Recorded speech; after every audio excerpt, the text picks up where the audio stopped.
डर ने लिसा के मन में घर किया तो उसका दिल तेज धड़कने लगा। 70 साल की महिला ने अपने पास बची सारी ताकत जुटाकर गुस्साए दरियाई घोड़े से आगे निकलने की कोशिश की, लेकिन वो उसकी पकड़ से बच नहीं सकी। जैसे ही उसने अपने बड़े खुले मुंह से उसे पकड़ लिया, हर गुजरते पल के साथ उसके शक्तिशाली जबड़े ने उसके शरीर को कुचलते हुए उसे अकल्पनीय दर्द दिया। आज हम वाइल्ड लाइफ सफारी के दौरान हुई 4 सबसे डरावनी मौतों की बात कर रहे हैं, जिसमें टेंट से लकड़बग्घों के झुंड द्वारा घसीटकर जिंदा खाया जाना और गुस्साए हाथियों द्वारा कुचला जाना शामिल है। दर्शकों को हमेशा सावधानी बरतने की सलाह है।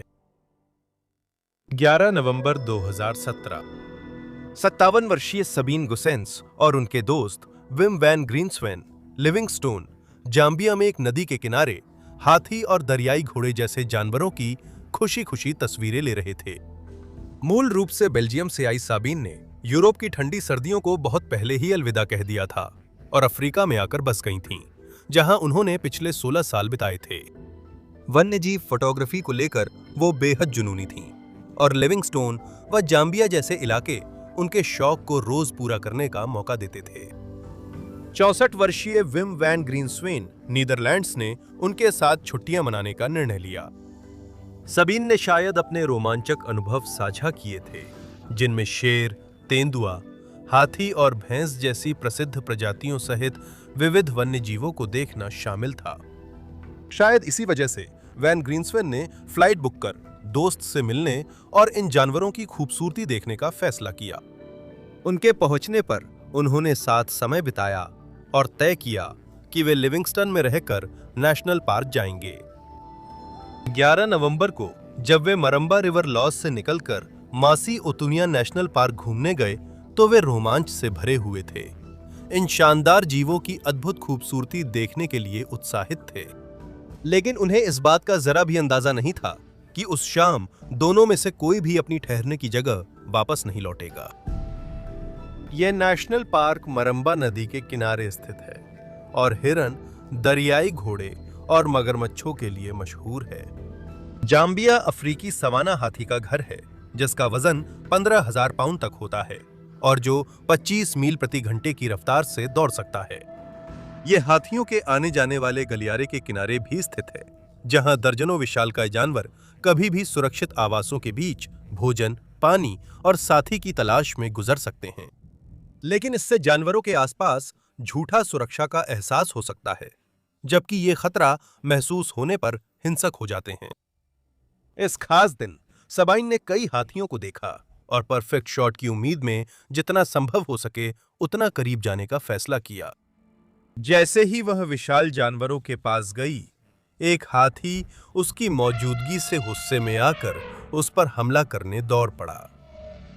खतरे को महसूस करते हुए सबाइन ने अपना कैमरा गिरा दिया, उस विशाल स्तनपाई से मुड़ गई और अपनी जान बचाने के लिए दौड़ने लगी। वो हाफती और मदद के लिए चिल्लाती रही। हाथी हर पल उसके और करीब आता गया, जब तक कि वो उसके पीछे नहीं आ गया। इसके बाद एक क्रूर और भयानक हमला हुआ, जब उस विशाल स्तनपाई ने असहाय महिला को रौंद डाला, अपनी अकल्पनीय ताकत से उसकी हड्डियां तोड़ डालीं। ये जानते हुए कि उसका दोस्त गंभीर खतरे में है, वैन ग्रीनस्वेन के दिमाग में घबराहट जरूर छा गई होगी, जिससे उसे कुछ करने के लिए मजबूर होना पड़ा। वह उसकी मदद के लिए दौड़ा, इस उम्मीद में कि वह हाथी को डरा देगा, यह जाने बिना कि उसे भी उस जानवर के क्रोध का शिकार होना पड़ेगा। घटनास्थल पर चश्मदीदों ने कहा कि वैन ग्रीनस्वेन को भी उस जंगली जानवर ने कुचल दिया और जब तक अधिकारी मौके पर पहुंचे तब तक दोनों के निर्जीव शरीर जमीन पर पड़े थे और उन पर कई भयानक चोटें थीं। दोस्तों के लिए जो दिन आनंद का होना चाहिए था, वह जल्दी ही एक दुखद घटना में बदल गया, जिसने दुर्भाग्यवश दोनों की जान ले ली। इस घटना के बाद जाम्बिया के अधिकारियों ने सक्रिय रुख अपनाते हुए बार-बार चेतावनी दी और पर्यटकों को राष्ट्रीय उद्यानों में जंगली जानवरों से दूर रहने की सलाह दी। Senior wildlife warden Luis Dhaka ने भी दोहराया कि जो लोग मोसी ओतुनिया नेशनल पार्क आते हैं, उन्हें हाथियों जैसे संभावित खतरनाक जानवरों के बहुत करीब जाने से बचना चाहिए, क्योंकि किसी भी पल स्थिति अचानक बहुत खराब हो सकती है। उस दिन हाथी क्यों चौंका, यह अब भी चर्चा का विषय है। एक सिद्धांत है कि वो मां थी जिसने सबीन को अपने बछड़े के लिए खतरा माना। मादा हाथी बहुत ज्यादा सुरक्षा करने वाली होती हैं और अगर वे किसी भी चीज या व्यक्ति को अपने बच्चों के लिए खतरा मान लें तो बिना झिझक हमला कर देती हैं।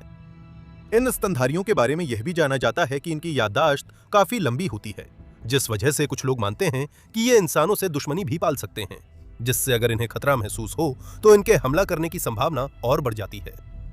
स्थानीय पुलिस ने बाद में दोनों पर्यटकों की मौत की जांच शुरू की और उनके शवों को जांच के लिए बाटोका अस्पताल के मुर्दाघर में भेजा गया।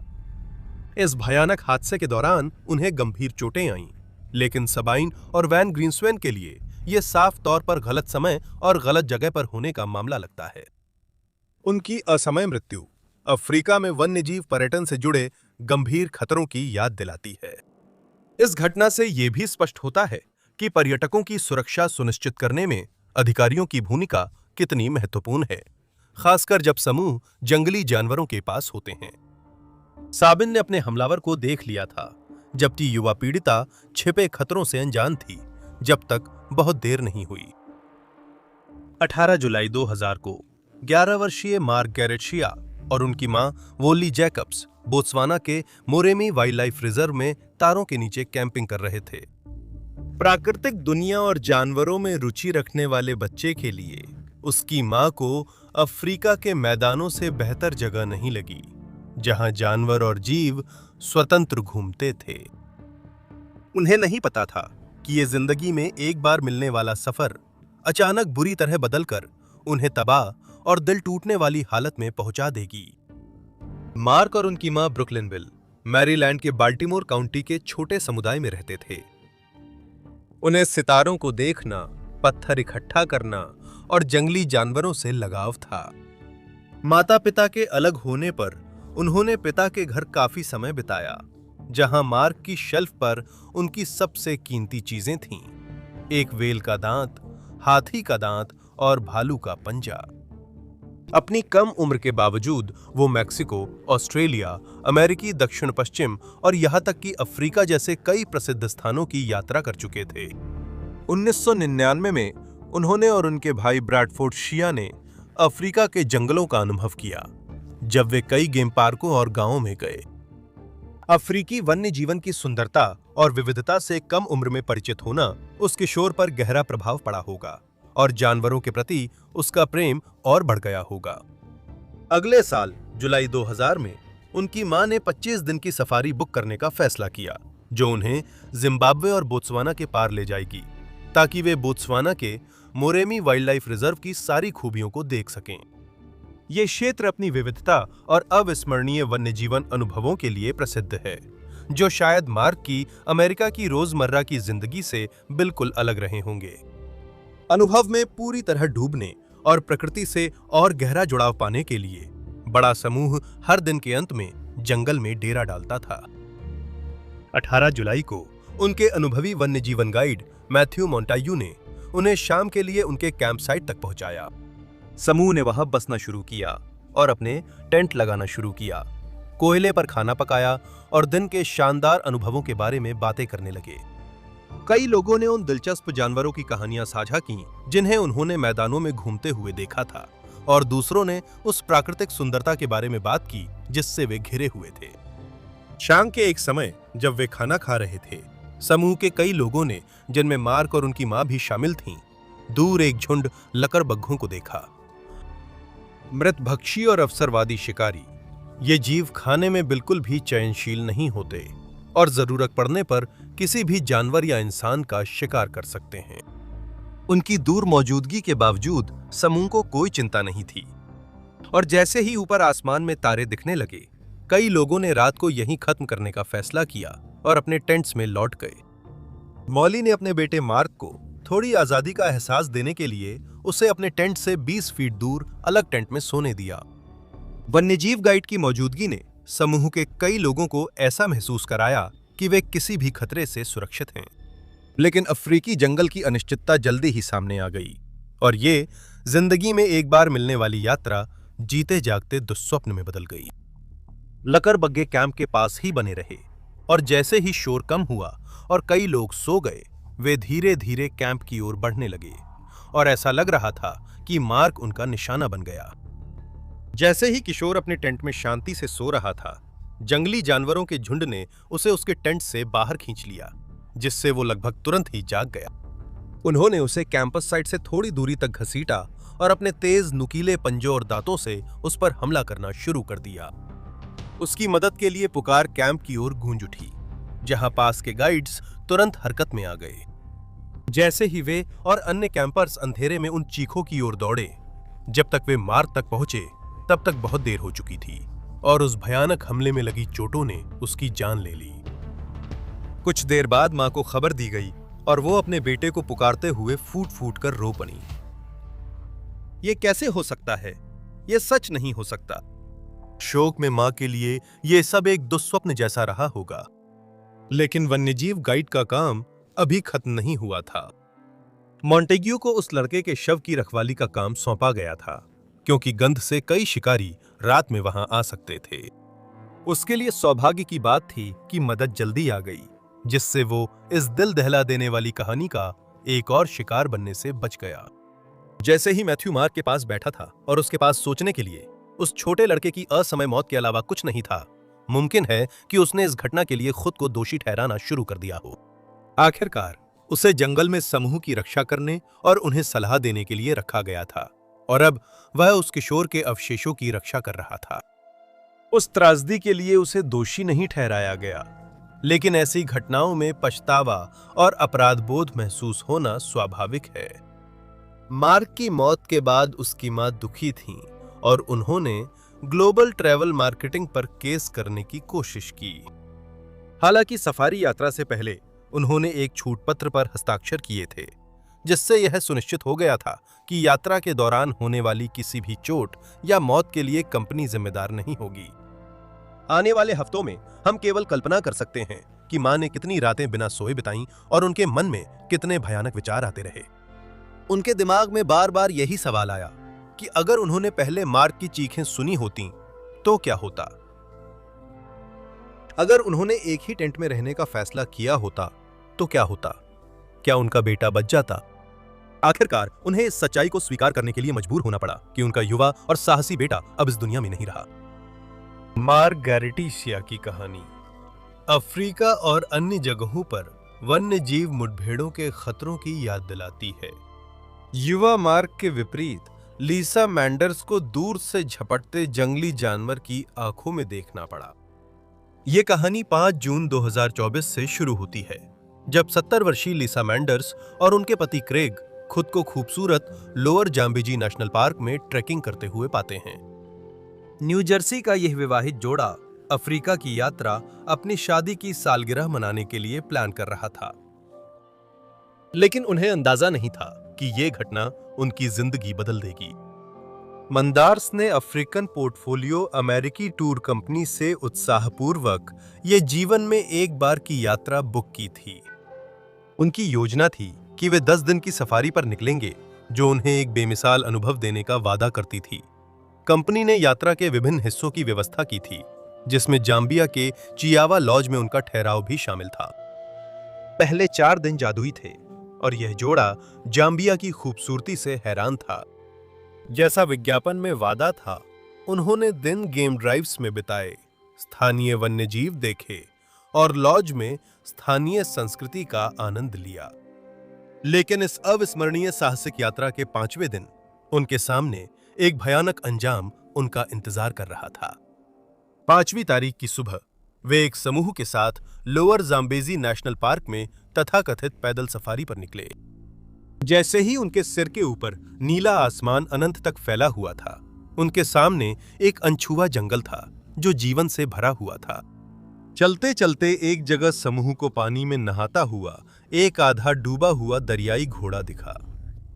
दूरी से ही उन्होंने तस्वीरें लीं और जंगल में इतनी दुर्लभ जानवर को देखकर अपनी हैरानी जाहिर की। फिर टूर गाइड्स ने दर्शकों को नदी के किनारे के और करीब जाने के लिए प्रोत्साहित किया, ताकि दरियाई घोड़े को और साफ देखा जा सके और अच्छी तस्वीर ली जा सके। समूह के कई लोग, जिनमें लिसा भी शामिल थीं, जितना हो सके उतना करीब जाने का फैसला किया, जबकि कुछ लोग हिचकिचा रहे थे, क्योंकि उन्होंने पहले ही कई चेतावनी संकेत देखे थे जो जंगली जानवरों के बहुत करीब जाने के खतरों के बारे में बता रहे थे। अब लिसा पानी के किनारे हैं और जैसे ही उन्होंने दरियाई घोड़े की आखिरी फोटो ली, वो अचानक गुर्राया और बिना किसी चेतावनी के उनकी ओर दौड़ पड़ा। जानवर के लिंग पर निर्भर करता है। इसका औसत वजन लगभग 6000 पाउंड तक हो सकता है और जब इसकी नजर किसी लक्ष्य पर टिक जाती है तो ये जल्दी ही जीवन और मृत्यु की स्थिति बन सकती है। कुछ ही पलों में रोमांच से भरा ये दिन पूरी तरह बदल गया और लिसा अपनी जान के डर से वापस समूह की ओर दौड़ रही थी। लेकिन पलक झपकते ही वह विशालकाय स्तनपायी उसके पास पहुंच गया और एक छलांग में अपने विशाल मुंह से उसके सिर और शरीर को जकड़ लिया और उसे अकल्पनीय ताकत से कुचल दिया। वो दर्द से चीखीं और मदद के लिए पुकारने लगीं, क्योंकि दरियाई घोड़े ने उन्हें जकड़ लिया था। लेकिन हादसा कुछ ही पलों में खत्म हो गया। उनके पति क्रेग ने इस दुखद घटना को देखा, लेकिन वह कुछ नहीं कर सके, क्योंकि जंगली जानवर ने उनकी पत्नी पर बेरहमी से हमला किया। दरियाई घोड़े अपने बेहद ताकतवर काटने के लिए मशहूर हैं, जो इतनी मजबूत होती है कि आसानी से इंसानी हड्डियों को चूर चूर कर सकती है। जब तक क्रेग अपनी पत्नी की मदद के लिए पहुंच पाते, तब तक उनका सिर पूरी तरह से कुचल चुका था और उनके शरीर को भयानक चोटें आई थीं, जिनकी वजह से बाद में उनकी मौत हो गई। जंगल में होने वाला ऐसा सामान्य सफर इतना भयानक कैसे हो गया? अब उस दिन ड्यूटी पर मौजूद गाइड्स को शायद अफसोस हुआ होगा कि उन्होंने लिसा को पानी के पास जाने के लिए कहा था। वे हमले के सीधे जिम्मेदार नहीं थे, पर झाड़ियों में घूमते समय हर समूह की सुरक्षा उनकी जिम्मेदारी थी। एक प्रतिभागी को पास जाने के लिए प्रोत्साहित करने की छोटी सी गलती बड़ी तबाही बन गई। 5 फरवरी 2025 को क्रेग ने टूर कंपनी के खिलाफ मुकदमा दायर किया, जिसमें आरोप लगाया गया कि सफारी के दौरान उसकी पत्नी के लिए सुरक्षित माहौल उपलब्ध कराने में कंपनी नाकाम रही। उसकी वकीलों की टीम ने कहा कि लिसा की मौत इसलिए हुई क्योंकि कंपनी ने यात्रा के दौरान जानवरों के पास जाने से जुड़े खतरों के बारे में ठीक से आगाह नहीं किया, जिससे दरियाई घोड़े ने उसकी पत्नी की जान ले ली। क्रेग ने बताया है कि वह रोजाना कितनी भावनात्मक पीड़ा में रहता है। उसे बेबस होकर देखना पड़ा कि उसकी पत्नी पर दरियाई घोड़े ने हमला किया, जबकि वह कुछ नहीं कर सकता था।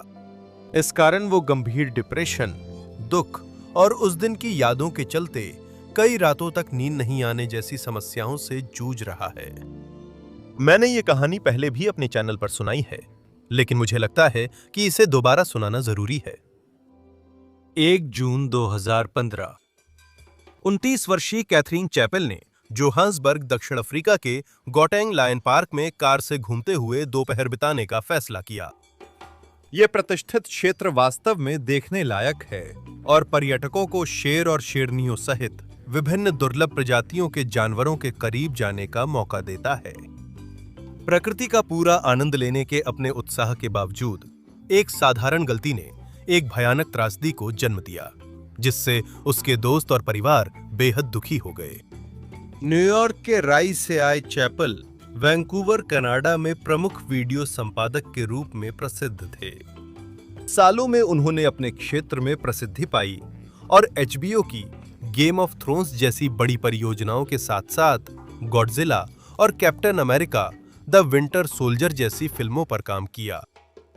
रोजमर्रा की जिंदगी से परे कैथरीन को जानवरों से गहरा लगाव था, इसलिए उन्होंने फिल्मों से ब्रेक लेकर दक्षिण अफ्रीका में एक संरक्षित क्षेत्र में हाथियों और गैंडों को शिकारियों से बचाने के लिए स्वयं सेवक के रूप में काम किया। उन्होंने अफ्रीका में अपने समय को दस्तावेज कर भविष्य में फिल्म बनाने और वहां संकटग्रस्त जानवरों के अवैध शिकार के खतरों को उजागर करने की योजना बनाई थी। लेकिन संरक्षित क्षेत्र में काम शुरू करने से पहले उन्होंने योजना बनाई थी कि वो उस क्षेत्र में कुछ समय घूमने फिरने में बिताएंगी। इसी वजह से वो 1 जून को लायन पार्क पहुंची, जहां वो अपने स्थानीय टूर ऑपरेटर पिएरे पोर्टगिटर के साथ वन्य जीवन का अन्वेषण करने वाली थीं। दोनों धीरे धीरे लायन पार्क से गुजर रहे थे और चैपल समय समय पर रुककर शेरों के झुंड, चीता, जेब्रा और विभिन्न प्रकार की हिरण प्रजातियों की तस्वीरें ले रही थीं।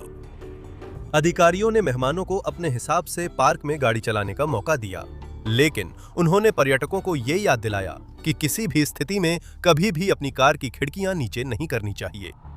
लेकिन जब कैथरीन ने शेरों का झुंड देखा तो उनकी उत्सुकता हावी हो गई। प्राकृतिक आवास में जानवरों की खूबसूरती देखकर कैथरीन इतनी मंत्रमुग्ध हो गई कि साफ तस्वीर लेने के लिए खिड़की नीचे कर ली, लेकिन यह जल्द गलती साबित हुई। पार्क में मौजूद गवाहों का कहना है कि एक शेरनी धीरे धीरे कैथरीन की गाड़ी के पास आई और जैसे ही वो आई, कैथरीन ने धीरे धीरे अपना कैमरा लेकर बाहर झुक गई, जिससे पार्क के सुरक्षा नियमों का उल्लंघन हुआ। फिर इससे पहले कि वे समझ पाते, शेरनी खुली खिड़की से झपटी और कैथरीन पर हमला कर दिया। इस शिकारी के बेहद तेज और अंदर खिंच जाने वाले पंजे उसकी ताकतवर दांतों के साथ मिलकर कैथरीन को गंभीर चोट पहुंचाने लगे, जबकि वो मदद के लिए चिल्ला रही थीं। पॉडगीटर ने शेरनी को रोकने की पूरी कोशिश की, लेकिन जब वो बेतहाशा हमले को रोकने के लिए लड़ रहे थे तो उन्हें भी चोटें आईं। शेरनी ने कैथरीन के गले और ऊपरी शरीर पर भयानक चोटें पहुंचाने के बाद वाहन से पीछे हट गई। इसके बाद पॉडगीटर ने कैथरीन के घावों पर जितना हो सके दबाव डालने की कोशिश की और मदद के लिए चिल्लाते रहे, लेकिन वो कुछ भी नहीं कर सके। उनके वाहन के पीछे आसपास के इलाके के 38 वर्षीय इंजीनियर बेन गोविंदर बैठे थे, जिन्होंने ये डरावना हादसा पूरी तरह देखा। शुरुआत में उन्होंने देखा कि शेरनी कैथरीन के वाहन के पास आई और दरवाजे के पास बैठी, इसका फोटो भी लिया। शुरुआती अनुभव में वो हैरान रह गए जब शेरनी करीब 15 सेकंड तक सिर खिड़की में रखे खड़ी रही। उन्होंने देखा कि कैथरीन दुनिया के सबसे अद्भुत, गुस्सैल और शानदार जानवरों में से एक के सामने थीं। फिर उन्होंने कहा कि घटना और बिगड़ गई। जब इस घटना के बारे में बात की गई तो उन्होंने कहा यह डरावना था। पहली बार काटने के बाद शेरनी कार से पीछे हट गई और उसके मुंह और पंजे से खून टपक रहा था। जैसे ही वे डर के मारे देख रहे थे, वहां खड़े लोगों ने सोचा कि शेरनी अब रुक गई है और शायद जिसे उसने अभी काटा था वो उसे रास नहीं आया, लेकिन वे गलत थे। कुछ सेकंड बाद वो फिर से गाड़ी में कूदी और कैथरीन पर हमला किया। कैथरीन के पास खुद को उस भयंकर हमले से बचाने का कोई तरीका नहीं था और जब तक पार्क रेंजर वहां पहुंचे और शेरों को भगा पाए, तब तक नुकसान हो चुका था। कुछ ही देर बाद चिकित्सा सहायता पहुंची, लेकिन कैथरीन ने अपनी चोटों के कारण दम तोड़ दिया और मौके पर ही उसे मृत घोषित कर दिया गया। जहां तक पॉडगीटर की बात है, उन्हें भी खुद चोटें आईं और यहां तक कि जब वह उस बड़े शिकारी जानवर को भगाने की कोशिश कर रहे थे ताकि युवा पर्यटक की जान बचा सकें, तो उन्हें दिल का दौरा भी पड़ा। उस तनाव में ऐसा लगता है कि टूर गाइड ने उन्हें सुरक्षित ले जाने की बजाय युवा महिला की जान बचाने पर ध्यान दिया। इस दुखद घटना के बाद आने वाले हफ्तों में विवाद खड़ा हो गया। अफवाहें फैलने लगीं, जिसमें कहा गया कि दोनों अपनी यात्रा के दौरान पार्क में खुली खिड़की के साथ घूम रहे थे। हालांकि पॉडगीटर ने कई बयानों में इन आरोपों से इनकार किया। इसके बाद उन्होंने दावा किया कि पार्क के एक कर्मचारी ने उन्हें चिकित्सा सुविधा तक ले जाने से इनकार कर दिया और इसके बजाय उन्हें वाहन में ही छोड़ दिया। घटना के कुछ समय बाद एम्बुलेंस आई, जिससे पॉडगीटर को लगा कि अगर कर्मचारी ने जल्दी कार्रवाई की होती तो क्या कैथरीन बच सकती थी। स्थानीय अधिकारियों ने जांच शुरू की और लाइन पार्क में सुरक्षा प्रोटोकॉल जांची। बाद में उन्होंने एक रिपोर्ट तैयार की, जिसमें यह बात उजागर की गई कि बाड़ों के अंदर गाड़ी चलाते समय खिड़कियां खोलना सख्त मना है और पार्क इस दुखद घटना के लिए जिम्मेदार नहीं था। कैथरीन के लिए, जो एक रोमांचक सैर के रूप में शुरू हुआ था, संरक्षण क्षेत्र में जाने से पहले वो एक भयानक दुस्वप्न बन गया, जिसने आखिरकार उसकी जान ले ली। जहां तक पॉडगीटर की बात है, वह पूरी तरह से ठीक हो गया, लेकिन इसमें कोई शक नहीं कि यह घटना उसे मानसिक रूप से झकझोर गई। यह कल्पना करना भी मुश्किल है कि उसने कितनी डरावनी स्थिति का सामना किया होगा जब वो अपनी पूरी ताकत से केवल अपने नंगे हाथों से एक वयस्क शेरनी से लड़ने की कोशिश कर रहा था। उसे बेबस होकर देखना पड़ा कि जानवर ने कैथरीन पर बेरहमी से हमला किया और उसकी बाहों में वो मर गई। उस घटना पर सोचते हुए शायद उसने सोचा, क्या और कुछ कर सकता था? क्या उसे युवती से खिड़की बंद करने की जिद करनी थी? क्या वो शेरनी के पास आने पर गाड़ी भगा सकता था? शायद उसने उसकी असमय मृत्यु का दोष खुद पर लिया। कभी कभी बहुत दर्दनाक घटना होने पर हम जड़ हो जाते हैं। ये ज्ञात है कि शेर आमतौर पर यूं ही इंसानों पर हमला नहीं करते। विशेषज्ञों के अनुसार घटनाओं के आधार पर ऐसे हमले तब हो सकते हैं जब शिकार कम हो या वे घायल हों, जिससे वे इंसानों समेत वैकल्पिक भोजन तलाशते हैं। कैथरीन इस क्षेत्र में संकटग्रस्त जानवरों के अवैध शिकार के खतरों पर फिल्म बनाना चाहती थीं। उन्हें यह बिल्कुल भी अंदाजा नहीं था कि उनकी मौत खुद इसका सबूत बन जाएगी, अगर मैं ऐसा कहूं तो। चैनल को सपोर्ट करना चाहते हैं? एक्सक्लूसिव फायदे पाने के लिए ज्वाइन करें। देखने के लिए धन्यवाद और मैं आपको अगले वीडियो में मिलूंगा। साहसी रहें और बहादुरी से जिएं।